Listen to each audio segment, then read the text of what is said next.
अस्सलामुअलैकुम dear students, this is Shumaila Amin और आज मैं आपके लिए लेके आई हूँ कुछ और new MCQs issuance of shares and debentures के हवाले से। जैसा कि आप जानते हैं ये मेरा 4th लेक्चर है इस टॉपिक के हवाले से जो सेकेंड ईयर कॉमर्स और बीकॉम के स्टूडेंट्स के लिए बहुत हेल्पफुल होगा। स्पेशली ये जो मैंने वीडियो डिज़ाइन करी वो आपको वैसे तो अंडरस्टैंडिंग के लिए बहुत ज़रूरी है तमाम चीज़ों को की बेसिक थ्योरी को समझना, लेकिन जो मेरे प्रीवियस 3 लेक्चर्स हैं उसको अगर आप देखने के बाद इस वीडियो को देखेंगे तो आपको काफ़ी हद तक चीज़ें या एमसीक्यूज़ आप ख़ुद से सॉल्व करने के मतलब मेरे बताने से पहले आपको इसका राइट ऑप्शन पता होगा। ठीक है, तो जो स्टूडेंट्स इस टॉपिक के हवाले से अपनी अंडरस्टैंडिंग और अपनी लेवल ऑफ नॉलेज को इंक्रीज़ करना चाहते हैं तो काइंडली वो मेरे यूट्यूब चैनल पे जा सकते हैं और वहाँ पे 3 वीडियोज़ आपको issuance of shares and debentures के हवाले से लेक्चर नंबर 1, लेक्चर नंबर 2 और लेक्चर नंबर 3 मिलेगा और उसे आप देखने के बाद ये जो एमसीक्यूज़ हैं इन्हें देखिएगा ताकि आपको काफ़ी सारी हेल्प मिल जाएगी। अब जैसे कि एग्ज़ाम्स करीब हैं, सेकेंड ईयर कॉमर्स के स्टूडेंट्स के वो बेस्ट ऑफ लक मेरी तरफ से। और बाकी ये कि मैं आपको ये भी बताऊंगी कि किस तरह से आपने अकाउंटिंग की प्रिपरेशन करनी है एग्ज़ाम पॉइंट ऑफ व्यू से, लेकिन उससे पहले हम टॉपिक्स को कवर करेंगे। एक रिटेन अर्निंग का टॉपिक रह गया इंशाल्लाह, उसके बाद हम वो देखेंगे। लेकिन अभी फ़िलहाल issuance of shares and debentures के हवाले से कुछ न्यू एमसीक्यूज़ हैं जो आपके बुक से रिलेटेड हैं, आपके टॉपिक से रिलेटेड हैं। देखिए फर्स्ट एमसीक्यूज़ हैं यहाँ पे, owners of a limited company are known as. ठीक है, जो ओनर्स हैं लिमिटेड कंपनी के उसे हम क्या कहते हैं, तो मैंने आपको बताया था share holders, bond holders, directors या फिर ऑडिटर्स। तो यहाँ पे जो ओनर्स होते हैं कंपनी के वो कहलाते हैं आपके पास shareholders of that company, particular company. जो शेयर्स खरीद लेते हैं क्योंकि कंपनी का जो कैपिटल है वो शेयर्स में यानी टुकड़ों में डिवाइड होता है। शेयर को आप एक टुकड़ा समझ सकते हैं, मतलब कैपिटल को छोटे छोटे हिस्सों में शेयर हिस्से को कहा जाता है और वो जितने हिस्से जिसके पास होते हैं वो उतने हिस्से का मालिक होता है और वो कहलाता है शेयर होल्डर। तो कंपनी के ओनर्स को आप क्या कहते हैं? The right option is shareholder. Second MCQs आपकी स्क्रीन पे आपको नज़र आ रहा है। Debenture holders are debtors of the company, owners of the company, creditors of the company या फिर प्रोमोटर्स ऑफ द कंपनी। तो इसमें राइट ऑप्शन है क्रेडिटर्स ऑफ द कंपनी, क्योंकि क्रेडिटर्स वो लोग होते हैं जिन्होंने हमें पैसा दिया होता है, डेटर्स वो लोग होते हैं जिनको हमने उधार पे कोई चीज़ दी होती है या पैसा हमने दिया हुआ होता है। ठीक है, क्रेडिटर्स हैं डिबेंचर होल्डर्स क्योंकि वो आपको लोन देते हैं और वो लोन आपको रिटर्न करना होता है यानी लायबिलिटी होती है आपके ऊपर। तो यहाँ पे राइट ऑप्शन है debtors of the company. Promoters नहीं हैं, ठीक है, याद रखिएगा। प्रोमोटर्स वो लोग होते हैं जो कंपनी को बनाते हैं, इनिशियल स्टेज के ऊपर जो कंपनी को बनाने वाले लोग होते हैं उन्हें हम कहते हैं प्रोमोटर्स। शेयर होल्डर्स कंपनी के ओनर्स होते हैं और डेटर्स वो लोग होते हैं जिनको कंपनी ने उधार दिया हुआ होता है या कंपनी उनसे पैसा लेने की रवादार होती है। ठीक है, लेकिन क्रेडिटर्स वो लोग हैं जिन्होंने कंपनी को उधार दिया यानी debenture holders are the creditors of the company. The right option is creditors of the company. ये बात आपको आई थिंक याद रहेगी कि डिबेंचर होल्डर्स आपके कंपनी के क्रेडिटर्स हैं। अब न्यू एक एमसीक्यूज़ देखिए अपनी स्क्रीन पे। A public limited company form by its, public limited company बनाई जाती है, बनती है किस कौन लोग बनाते हैं? Under writers. क्या अंडर राइटर्स बनाते हैं? नहीं, अंडर राइटर्स नहीं बनाते कंपनी को। क्या बोर्ड ऑफ डायरेक्टर्स बनाते हैं? नहीं, वो भी रॉन्ग ऑप्शन है। दोबारा अंडर राइटर्स ऑप्शन में आ गया, लेकिन राइट ऑप्शन यहाँ पर है प्रोमोटर्स। मैंने आपको पहले भी बताया था अपने लास्ट लेक्चर में भी और जो इनिशियल मेरे लेक्चर्स हैं इस टॉपिक के हवाले से उसमें भी बताया था कि कंपनी को बनाने वाले लोग कहलाते हैं प्रोमोटर्स। तो राइट ऑप्शन है यहाँ पे प्रोमोटर्स। अब नेक्स्ट एमसीक्यूज़ है, on allotment of shares the account credited is. जब शेयर्स अलॉट किए जाते हैं उस वक्त जिस अकाउंट को क्रेडिट करते हैं वो कौन सा अकाउंट है? Share application? नहीं, शेयर एप्लीकेशन को तो डेबिट करते हैं उस वक्त।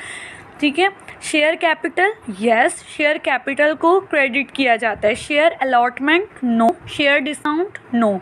शेयर डिस्काउंट हमेशा डेबिट साइड पे आएगा, ठीक है, क्योंकि वो लॉस है कंपनी के लिए। तो राइट ऑप्शन है share capital. Next MCQs, the nominal value printed on the face of share is called. The nominal value जो कंपनी के शेयर के फेस वैल्यू भी कहलाती है वो क्या, उसे उसका दूसरा नाम क्या है? पार वैल्यू उसका दूसरा नाम है जो मैंने आपको बताया भी था। मार्केट वैल्यू रॉन्ग ऑप्शन है, रिटेल वैल्यू, कास्ट वैल्यू सब रॉन्ग ऑप्शन है। यहाँ पे सही ऑप्शन है par value.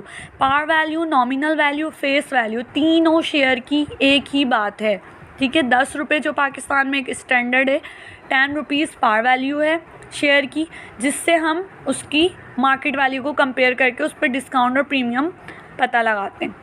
Next MCQ, share premium is classified as. Share premium क्या है? शेयर को आप 10 रुपये की चीज़ को अगर 15 रुपये पे बेच रहे हैं तो वो आपका शेयर प्रीमियम पे जा रहा है। शेयर प्रीमियम को जब आप रिकॉर्ड करते हैं तो उसकी एंट्री बनाई जाती है, शेयर प्रीमियम को क्रेडिट साइड पे रिकॉर्ड करते हैं, और शेयर प्रीमियम ओनर्स इक्विटी का पार्ट है क्योंकि वो बैलेंस शीट में ओनर्स इक्विटी में ऐड हो जाता है। तो यहाँ पे राइट ऑप्शन है ओनर्स इक्विटी। ठीक है, रेवेन्यू एसेट और एक्सपेंस का पार्ट नहीं है, ओनर्स इक्विटी में जाता है या शेयर होल्डर्स इक्विटी में जाता है। इस तरह आपको ये बात भी पता चल गई कि शेयर प्रीमियम या शेयर डिस्काउंट कहाँ पे रिकॉर्ड करना होता है, ओनर्स इक्विटी के साथ ही होता है, क्योंकि आपको उसकी जनरल एंट्री भी मैं बनाना बताऊँगी। अब नेक्स्ट वीडियो में हम पार वैल्यू अंडर सब्सक्रिप्शन को देखेंगे कि अगर अंडर सब्सक्रिप्शन होती है और पार वैल्यू पे शेयर्स कंपनी इशू करती है तो फिर क्या प्रोसीजर होगा जनरल एंट्री बनाने के लिए। In the name of joint stock company the word limited must be written because it is limited by. ठीक है, जॉइंट स्टॉक कंपनी के नाम के साथ लिमिटेड का वर्ड किस चीज़ को शो करता है कि लिमिटेड, उसकी क्या चीज़ लिमिटेड है, एसेट्स लिमिटेड है, रेवेन्यूज़ लिमिटेड है, एक्सपेंसेस लिमिटेड है या फिर लाइबिलिटीज़ लिमिटेड है। तो मैंने आपको पहले भी बताया था और आज फिर बता रही हूँ कि लाइबिलिटीज़ के लिमिटेड होने को शो करता है वर्ड लिमिटेड, तो यहाँ पे राइट ऑप्शन है liabilities. Next MCQs, in case of under subscription the balance shares purchase by. यानी अगर अंडर सब्सक्रिप्शन का मतलब क्या होता है, कंपनी 20,000 शेयर्स इशू करना चाह रही है और उसका टारगेट है कि वो 20,000 शेयर्स इशू करे, लेकिन सिर्फ और सिर्फ 18,000 शेयर्स के लिए एप्लीकेशन आई है, तो इसका मतलब ये कि 2,000 शेयर्स बच गए हैं। तो उस सूरत में अंडर राइटर ख़रीदता है वो 2,000 शेयर्स, बचे हुए शेयर्स। तो यहाँ पे राइट ऑप्शन है D, under writer.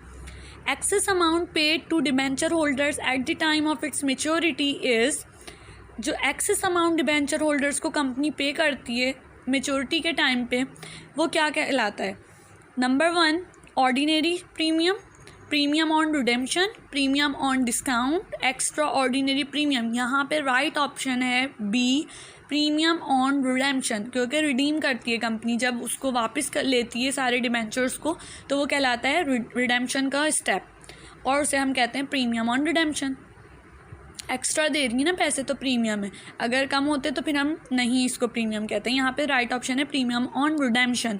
Ordinary shares are the companies. Shares company के लिए क्या है? एसेट है, लाइबिलिटी है, कैपिटल है या फिर एक्सपेंस है। तो शेयर्स कंपनी के लिए कैपिटल है। ऑर्डिनरी शेयर्स क्या कहलाते हैं? Capital of the company. Right option is capital. Asset तो हो नहीं सकता, ठीक है, एसेट तो उसके अगेंस्ट जो आपको पैसे मिलेंगे वो हैं आपके लिए, और लाइबिलिटी और एक्सपेंस भी नहीं है, तो राइट ऑप्शन है capital. The memorandum of association. Memorandum of association क्या है?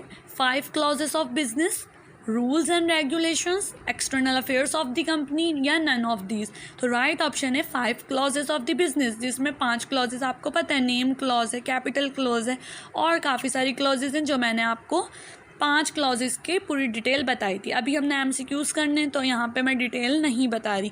रूल्स एंड रेगुलेशंस को क्यों मैंने राइट ऑप्शन नहीं लगाया? क्योंकि वो आर्टिकल ऑफ एसोसिएशन में होते हैं। मेमोरेंडम ऑफ एसोसिएशन में 5 क्लॉजेस लिखी जाती हैं जिनके नाम और डिटेल आपको पता होनी चाहिए। जो मेरा फर्स्ट लेक्चर या सेकेंड लेक्चर सुनेंगे तो उसमें आपको इस चीज़ से रिलेटेड पूरी इन्फॉर्मेशन मिल जाएगी और अपनी बुक में भी आपको ये टॉपिक पूरा कंप्लीट मिल जाएगा।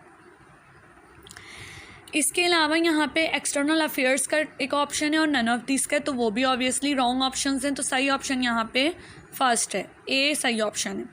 The document explain the rules and regulations regarding the internal affairs of the company are.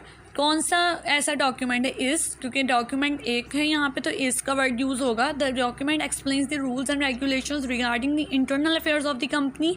यहाँ पे राइट ऑप्शन है आर्टिकल ऑफ एसोसिएशन यानी ए। ठीक है, मैंने आपको पहले भी बताया था रूल्स एंड रेगुलेशंस तमाम के तमाम कंपनी के आर्टिकल ऑफ एसोसिएशन में रिप्रेजेंट किए जाते हैं, लिखे जाते हैं। एक और MCQ है limited liability is a characteristics of. ये लिमिटेड लाइबिलिटी का जो वर्ड है ये किसकी कैरेक्टरिस्टिक्स है? सोल प्रोप्राइटरशिप नहीं, सोल प्रोप्राइटरशिप में तो अनलिमिटेड लाइबिलिटी है भाई, एक ही बंदा है उसी की सारी लाइबिलिटी है। पार्टनरशिप बिजनेस की क्या ये कैरेक्टरिस्टिक्स है, क्वालिटी है? नो, पार्टनरशिप में भी अनलिमिटेड लाइबिलिटी है आपके ऊपर।